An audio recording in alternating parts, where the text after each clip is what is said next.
connecting you to the future. Digital access to the Forbidden City. New developments in display technology. And the next step towards commercially available spaceflight.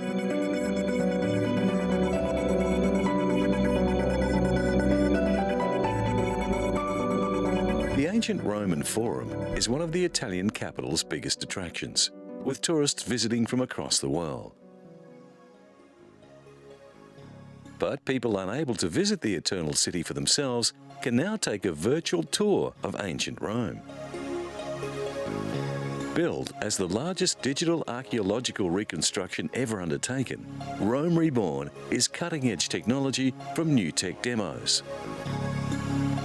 Images of approximately 7,000 buildings recapture Rome at the peak of its glory in 320 AD, during the reign of Constantine the Great. Using a handheld device, the virtual tourist can get a 360-degree view of how the city used to look. The technology can be applied to any site.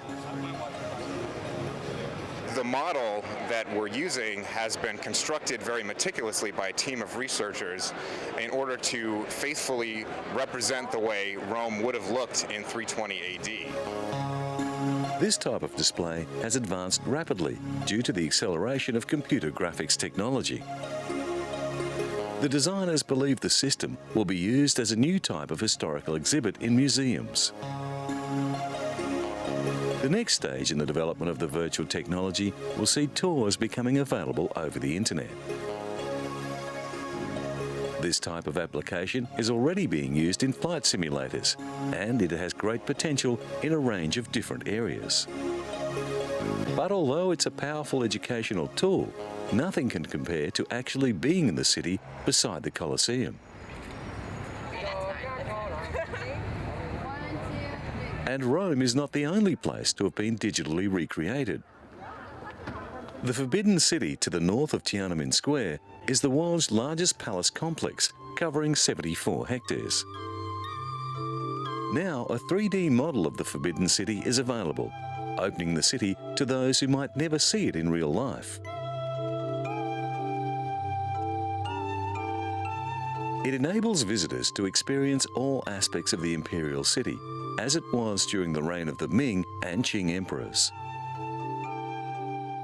When we first began this project, many colleagues thought it would affect the numbers who come to visit the Forbidden City. We said, it won't happen. This will bring even more visitors. It is the first time that IBM has employed its service-orientated architecture and on-demand computing resources to create an online 3D virtual world.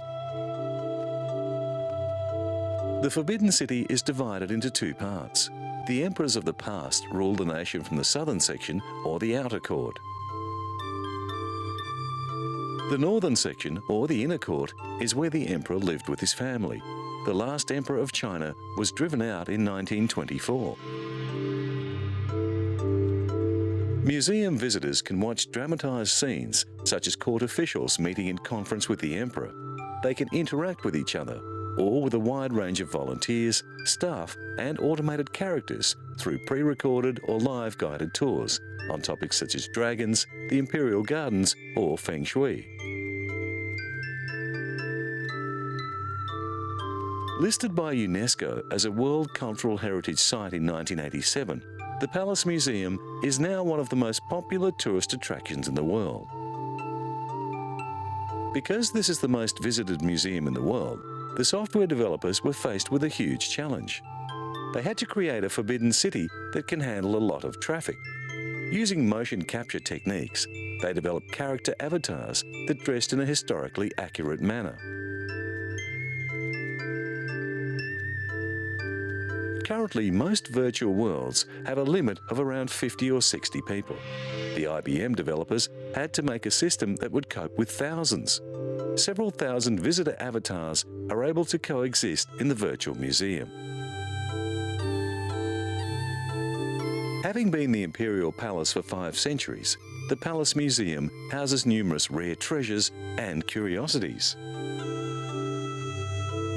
Building work on the palace complex began in 1407 and was completed in 1420. 就是虚拟空间有一特别大的好处，它除了跨越地域，它又跨越时 This 空。 virtual reality has one big benefit. It not only gets around geography, it also gets around time. 清朝的皇帝 I have not even seen what a Qing or Ming dynasty emperor looks like. But using this technology, they can turn a lot of the written record into something interactive to bring you to this world and let you interact. 让你跟他互动。 In the Forbidden City, you can take 6 different tours, but educators can actually lead a tour around various areas of the palace complex. So experts in different aspects of the Imperial Palace can use the virtual reality site in a similar fashion to the way an actual tour guide can lead a specialty tour around the physical museum.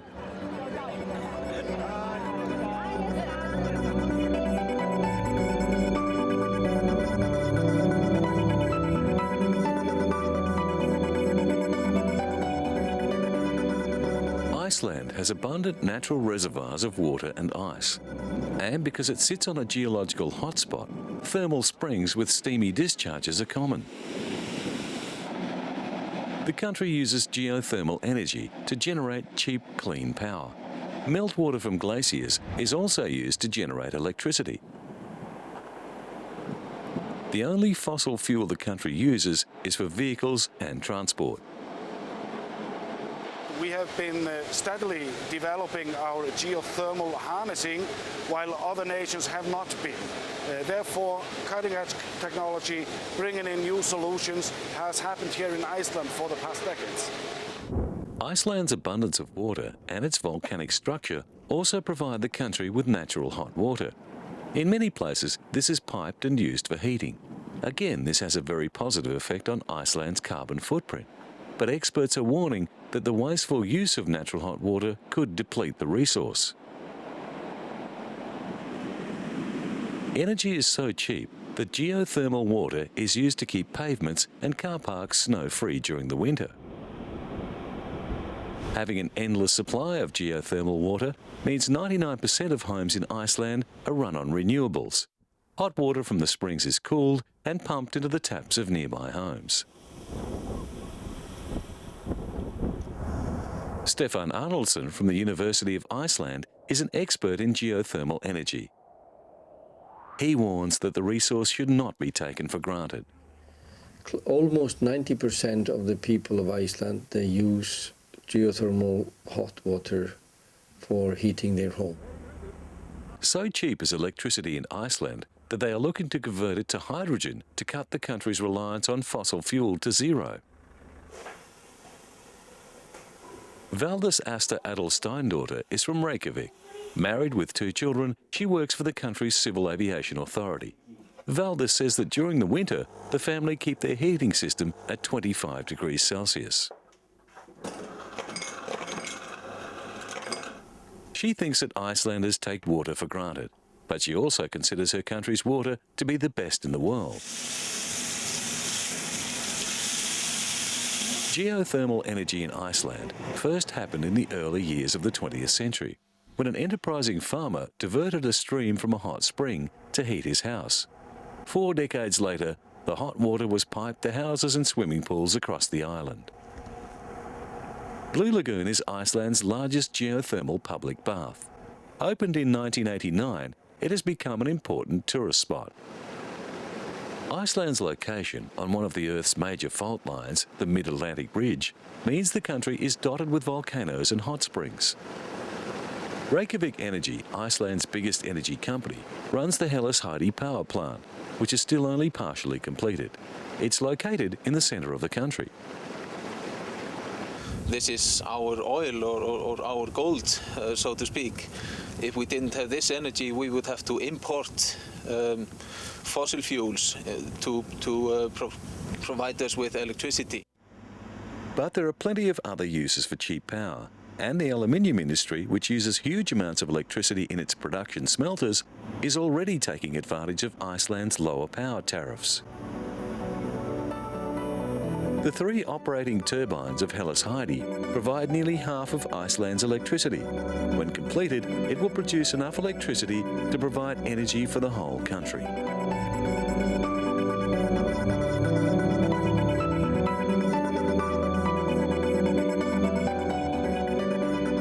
LG Display recently announced that it has developed an LCD display panel that refreshes 480 times every second. But what does this mean? Since flat panel display screens became popular, there has been a debate about the merits of 2 types of flat panel technology, liquid crystal or plasma. While the LCD panels had lower power consumption and better resolution, plasma screens had better contrast and could render fast-moving images more clearly. They could be made bigger too. Now, work done at the LG developmental labs in South Korea mean the company's soon-to-be-released True Motion display panels will have a much quicker response time, eliminating problems associated with fast-moving images. And scanning backlight technology has enhanced the LCD's contrast. LG launched a range of new display screens at this year's Consumer Electronics Show in Las Vegas. They stretch from the very thin picture frame unit to a 60-inch model. The company's 55-inch HD unit has an LCD screen that uses a different system of light-emitting diodes to deliver superior contrast. Another innovation is the separation of the screen from its signal processing electronics. The 2 components connect wirelessly so that the screen can be easily mounted on the wall. In combination with the enhanced picture quality, many of the new screens feature an invisible speaker system. The trend is to make the display unit more like a picture that hangs on the wall, and to highlight this, an array of screens were arranged like pictures in a gallery. The LH50 and PS80 series HD TVs are equipped with Ethernet ports and can access selected web content. And the Tokyo Metropolitan Museum of Photography has just mounted an exhibition called Still Motion, Liquid Crystal Painting, that displays a collection of artworks on flat-panel LCD screens. Dominic Legeman's YOLO V pays homage to Goya's painting The Inquisition Tribunal. As the viewer approaches, his image is imported onto the screen. Sam Taylor Wood's Still Life pictures a bowl of fruit as it ages over several weeks.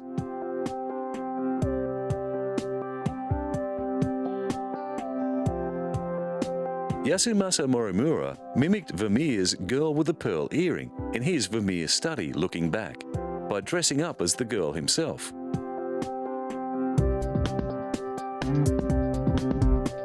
Museum curator Satomi Fujimura explains that the artworks have their origins in traditional paintings, but they also explore future styles and directions that become possible as the use of technology in art evolves.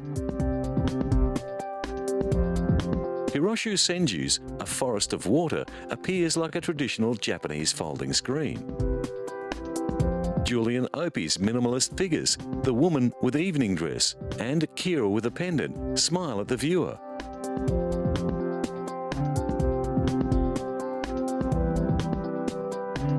Shiyuki Kojima's rhythmic calm, Land of Sand expresses the constant shifting of the dunes in the wind. One room of the gallery is pitch black, and the LCD screens appear to emerge from the darkness, showing small scenes of moving life. The Tokyo Metropolitan Museum of Photography has always included film in its range of interests, but this LCD exhibition is a new development. It represents a fusion of the moving image and the more traditional framed art hanging on the wall.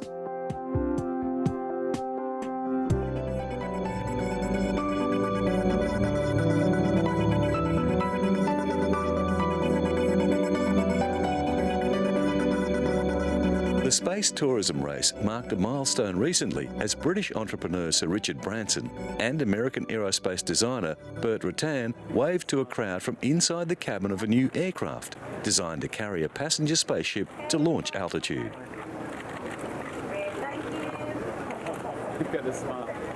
The White Knight 2 mothership was christened with champagne before a crowd of engineers, dignitaries and space enthusiasts at the Mojave Air and Spaceport in the high desert north of Los Angeles. That's my second accident. We hope to be able to start a program where we can try to fly people incredibly quickly around the world, from New York to Australia in less than 2 hours.